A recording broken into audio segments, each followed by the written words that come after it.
Hiya, Honest Discussioner here. I like... Well, no, it's not that I like. I love Manhattans. Okay, that's being a little too specific, I think, and allow me to be a little too general. I love to experience. Now, I'm not saying this in the general, I like to just do stuff. I like to truly understand the experiences around me. I'm a very visceral person. So when I say I like or I love to try something that's new and really think about it, really try to experience what it's like, which of course brings me to Manhattans. Right here we have all of what we need for a Manhattan. We've got our shaker with some ice. We've got our maraschino cherries and our vermouth, extra dry. This is how I make a good Manhattan. And of course, the bourbon. Tonight it's Gentleman Jack, my favorite bourbon to go with a Manhattan. I think it melds well, and this is a fresh opening. Oh yeah. First, basically, just put some ice in the shaker. And then you fill up the martini glass. You can actually put some water and ice in the martini glass first. This is going to take me a while to drink. Now I do that so I don't over or underfill it, because then I pour it straight into here. And I like to add just a little bit of vermouth, just to add a little extra tinge of flavor. Too much and all you're tasting is really the vermouth. And if I'm feeling really fancy, some maraschino cherries, just a little bit of the juice in there. And yeah, there you go. Put 2 cherries, because I'm special, more than one, in the glass. Clean off all the cherry juice before it stains the table. And just shake. You're supposed to shake it kind of horizontally here, because that allows more separation for the ice. Thank you, Alton Brown. He was actually a fundamentalist Christian, I found out. And pour.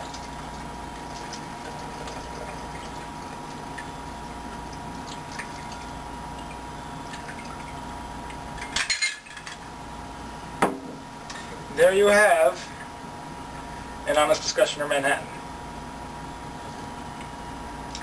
Oh yeah. Yes, I do love my Manhattans.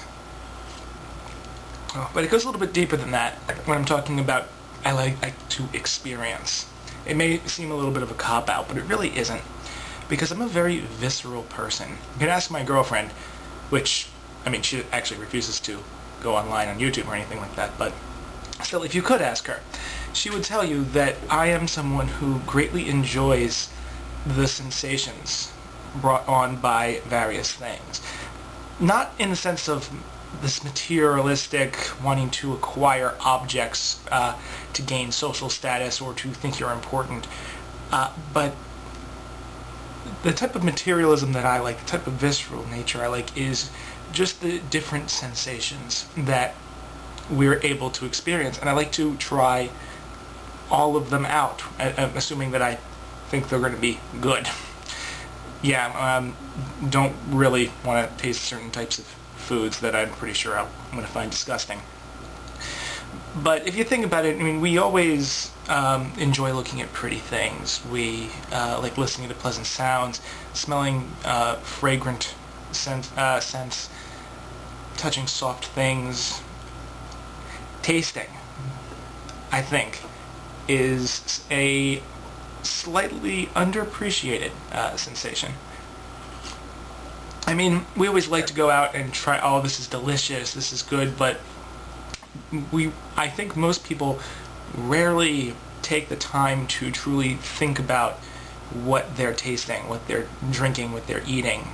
Let the different sensations play over in their mind. And I think when you do that, you really appreciate it so much more, which is why you see me with a Manhattan or a Samuel Adams or some, not cheap beer instead of Bud Light or Miller Lite, because that's just pointless to me. I like to try the quality things, not because of some social status. I want to look like I'm cool, but I want to capture that essence. That is what I really like to do. I mean, most of my resources are put into experiencing different things. I'd much rather, instead of having a very nice car, I'd much rather go out to a nice restaurant many times a year rather than spend more money on a nicer car. I mean, it's a car. It gets you to point A to point B. So the flashy things, the expensive jewelry, I really don't care about any of that. It's what something can do, what type of experiences it can lend. That's what I like. I like to be a visceral person who tries to capture the essence of every moment, at least when it's worth it. So I hope that answers your question. This was a response from Bossman. Let's see, I'm going to tag Smartmouth Pundit, sorry, theowarner, unffwildcard, pixaletedxdeath, and Morse code. Morse code can wait until I get back on his tag. If he wants to wait, that's fine and fair. I actually still owe TomTom a response to a tag, but I can't dance for shit. Anyway, have a nice day. Try something new. Think about how it feels. Honest Discussioner, out. Oh yeah.